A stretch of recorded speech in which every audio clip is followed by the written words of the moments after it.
Hey everyone. So, yes, hold on. Getting my camera in here.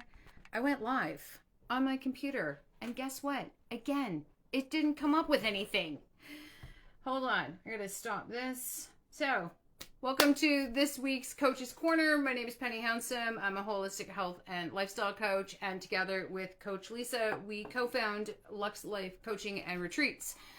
And we also co-host this group. So all the new people that are here, I want to say a great big welcome and shout out to you. And this week, if you guys, I'm going to delete it in a second. This week in Coach's Corner, what I want to talk about is the words that you say have a direct effect on your weight and how your inner critic holds you back. So, give me one sec. I'm going to just delete this bit out of here.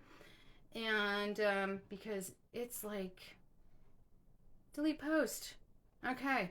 So because once again, I tried to film on the computer. And once again, I have no sound. So I'm doing it off my phone. So I am like technically good.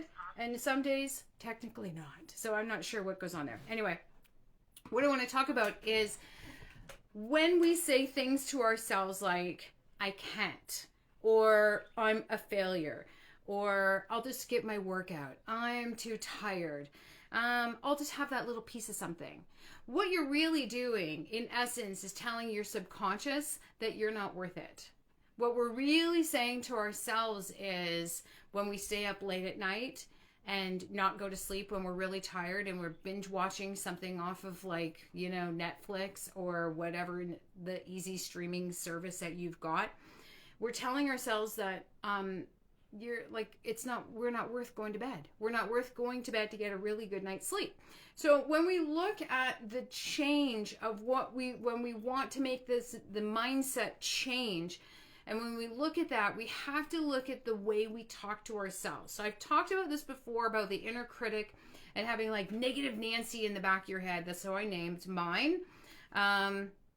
That's something you can do is like become very, very aware of like the critic that's going on in the back of your head, the things that keep holding you back. It's like those stories that we hear that are no longer true, but we hold on to them because we've grown up listening to them, right? Girls can't do this. Boys can't do that.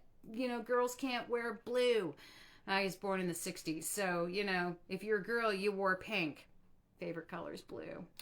So it's the same as like, girls have to play with Barbies. You can't play with a Tonka toy. I don't know why, because I think Tonka trucks are awesome. And it's all those things that we get to where we continually tell ourselves. So if you're watching, thank you. If you're watching live and you want to post in the comments, what are some of the things that have been said to you over the course of your life that you still hold on to as a belief that really is feeding your inner critic?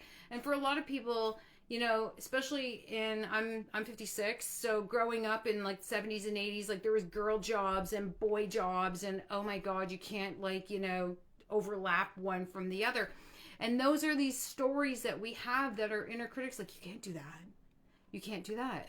So the same goes for when we're looking to drop some weight, get in shape, get healthier. And your health is not about your weight, right? The weight is a symptom of your lifestyle. The weight is a symptom of something else. It's always a symptom. The problem is everybody tackles that first. And what they're not understanding is what we really need to look at is the things that we say to ourselves internally. Right? So you can keep doing like the diet mentality, right? Which is I've tried it before and I failed, so I can't do it. Oh, diets don't work for me. It's like, and it's like when we talk about to people all the time when it comes to, oh, I can't eat that. Yes, you can. You don't want to. And that's okay. Right? So here's where we look at the first thing we want to look at is taking ownership in what we're saying. So, right? So if you're like, oh, I'm just going to skip my workout today. I'm too tired. I'm too this. I'm too that. Okay. But the end of the day is that's an excuse. And those are the excuses that feed our inner critic. And those are the excuses that feed our body. So when you think about your mind, it is connected to our entire body. We have the gut health and we've got like your mental health, and those things work together. So everything you say here affects everything else on a completely cellular level. And in a few minutes, I'm going to do a demonstration for you guys to see just the thoughts of and how your thoughts affect your body and its movement. So it's one of the things I'm learning. I'm doing my NLP course, which is the Neuro Linguistic Programming. Yes, another certification and another program, because you guys know I like to constantly be studying something and upgrade my work so that I can help other people, right? So when we understand that the words that we use inhibit how we react, and it's as simple as, you know, if you've got the diet mentality, which we work very, very hard to get people out of, because it's not about a diet, it's about what you eat on a day-to-day. So let's be very clear in our words. A diet actually means, the definition of a diet is the things that you eat on a day-to-day basis. So if you go to McDonald's every single day, that's your diet. If you eat salad and only salad, or you're vegan, vegetarian, whatever, that is your diet.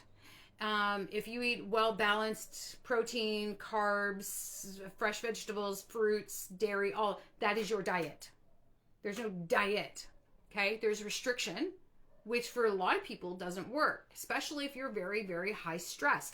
And if you're very, very high chronic stress, anxiety falls into that, overthinking falls into that, overwhelm falls into that, you're actually stressing your body more. So you're creating more anxiety, stress, like overthinking, overwhelm, all of those things. So when we start to look at the mindset of how do we get through that, what feeds that diet mentality is that I'm going to just treat myself. Okay? If you have a lifestyle and a meal plan and things that are like a healthy, well-rounded, there's no treat. Right? Like a lot of people are like, oh, I ate really well from Monday through Friday, so now I'm going to treat myself and I'm going to binge.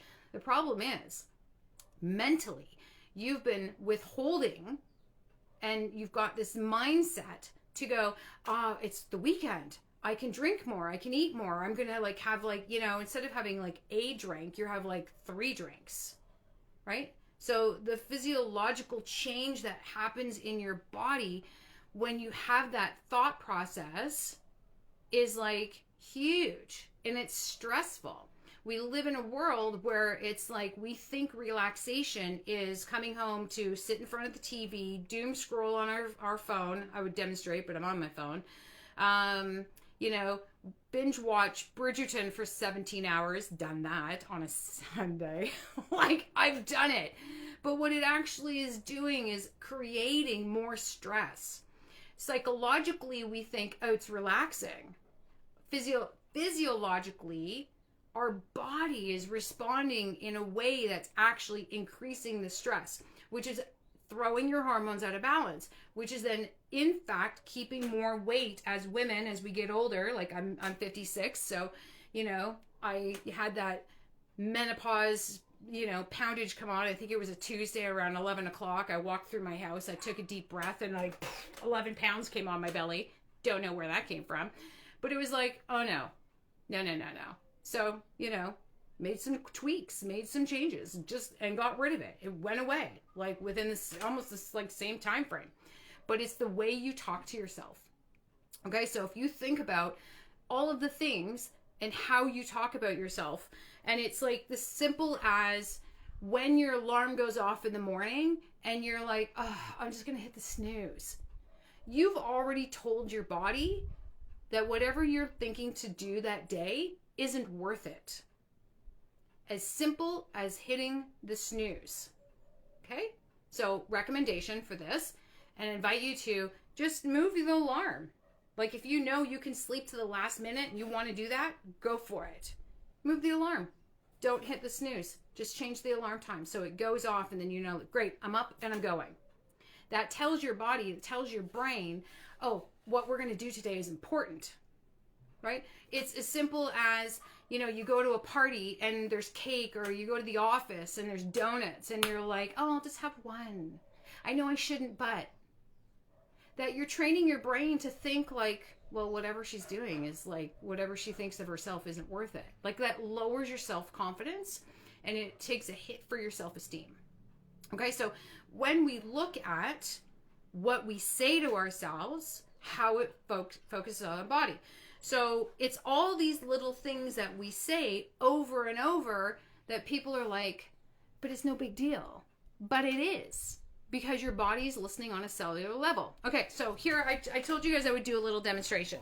So let me just kind of like maneuver all of this. There we go. Okay, so if you're watching and you're able and you want to stand up and you want to do this with me, absolutely great. And if you're watching the replay and you're able, because if you're, in the car driving, don't stand up. So when we look at how our body responds to what we think, okay, so this is what we're talking about, like how your mindset affects the weight, it affects everything that your body is doing. So if you're able and you're standing up and you're going to extend your arms and they're directly out in front of you, so right shoulder height, okay, palms down, and then you're going to flip your left hand so the palm is up, the right hand palm is down, yeah? Okay, so all I want you to do is close your eyes and think about how I just put 2 like encyclopedias in your left hand. Think about the weight. Actually, let's add 3. You're going to add 3 encyclopedias to the palm of your left hand. Now you've got to hold that. Okay, I want you to think about the weight of those 3 encyclopedias, like the Britannica encyclopedias. If you grew up in the same era I did, those things are heavy, right? You want to hold 3 of them. So you're going to hold that. Just think about the weight of that, how those books feel in your hand, the tension on your arm. How is that, the strain of your bicep and your shoulder. You're now trying to hold that weight. Now, on your right hand, imagine that you've got 100 helium balloons tied to your right wrist. It's so easy. You've got all those helium balloons are just lifting your arm. It's super light. You can't even feel, but you can feel the string tied around your wrist, right? So we're just going to think about all those balloons, how high they're going up in the air. Where is that taking your arm? But don't forget about the left hand. All those Encyclopedia Britannica, they're there, you're holding them, right? Think about the weight of those in there. Okay, and if you guys are doing this, you can open your eyes, see where your arms are. So your body will physically move just from the thoughts and just from the things that you're thinking about. Okay, so that's an example of.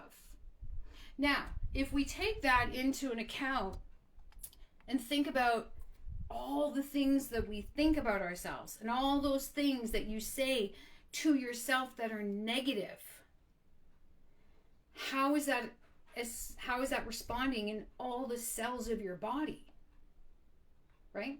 So when we look at the words that we say to ourselves, the statements that we say to ourselves, and there's that self-deprecating, comments that, women do this a lot. Men will do it as well. But women are very good at somebody gives you a compliment and you brush it off.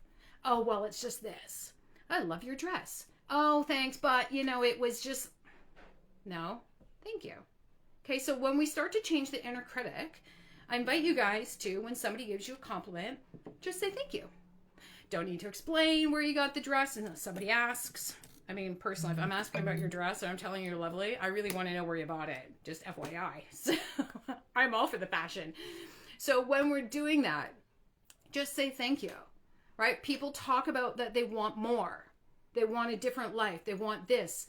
But think about how for you, is taking a compliment or accepting a compliment difficult for you? Are you able to just say thank you and be comfortable with that? Okay. These are all the things that we look at when we talk about the inner critic and how we move through the day and how to let go. So if we're always going through that,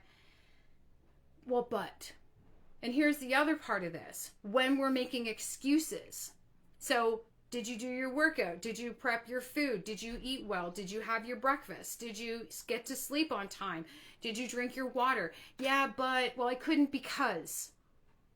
So when we start the sentence with, yes, well, because, read that as an excuse. Well, the traffic was bad. I couldn't get there. I was late because excuse. Well, I didn't do my workout because excuse. So here's the change. And this is what I invite you guys to try. When you hear yourself giving an excuse, because you use the word because, oh, I didn't work out because. Now, your workout, if you're tired, you can do something else. You can get on your mat and just do some somatic exercise. You can go for a walk. You can move your body, right?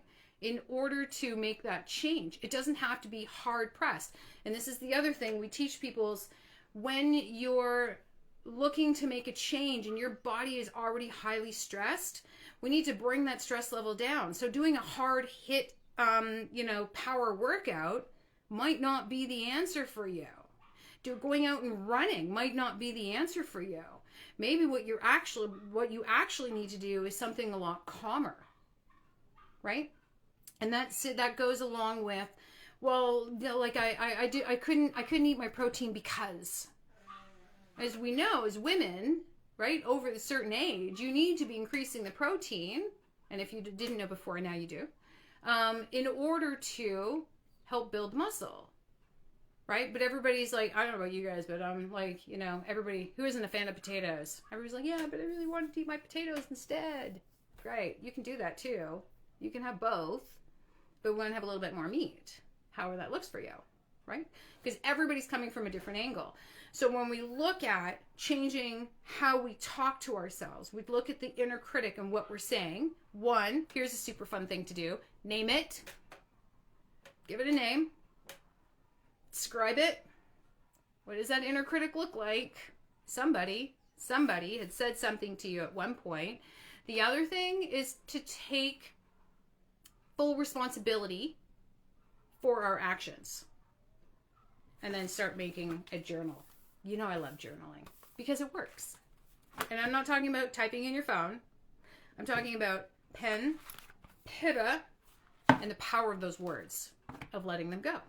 So when we're looking to make a change, whether it's in our weight, our health, our strength, power, or just showing up in the world, when you show up for yourself, we have to change what we say to ourselves. Because what we say here, psychologically, has a physiological change here. Because it's all connected. Everything you say affects every cell in your body. Which we want to change your vibration in order to change your energy so that when you show up, you feel amazing. And it takes one small step. The one small step is just to accept the fact that maybe I screwed up today. Maybe I didn't do my workout. Take responsibility for, I didn't do my workout. I wasn't feeling it. Okay. Journal about why you weren't feeling it. What was holding you back? Oh, I ate those donuts today. Why? Okay. What was the emotions going on? Why we ate the donut with, fill in the word donut with whatever. Oh, I came home and I drank my glass of wine. Okay, why? Journal it out first. I'm not saying don't have the wine if you're new to this. It's one step at a time. But being aware of why we do what we do, start journaling it out, starts changing what we say here, which affects the body overall. So guys, thanks for watching. I really appreciate that. And if you're, you guys know what to do. Hit the love button, hit the like button. What is it that your inner critic is saying to you? And if you want some help reframing that into something more positive, post in the comments below, or you can DM me privately, and it can help you reframe that so that you're coming to it in a positive way. Okay, guys, that's me for Coach's Corner for this week. And again, if you have questions or comments, please post below, and we'll see you next Friday.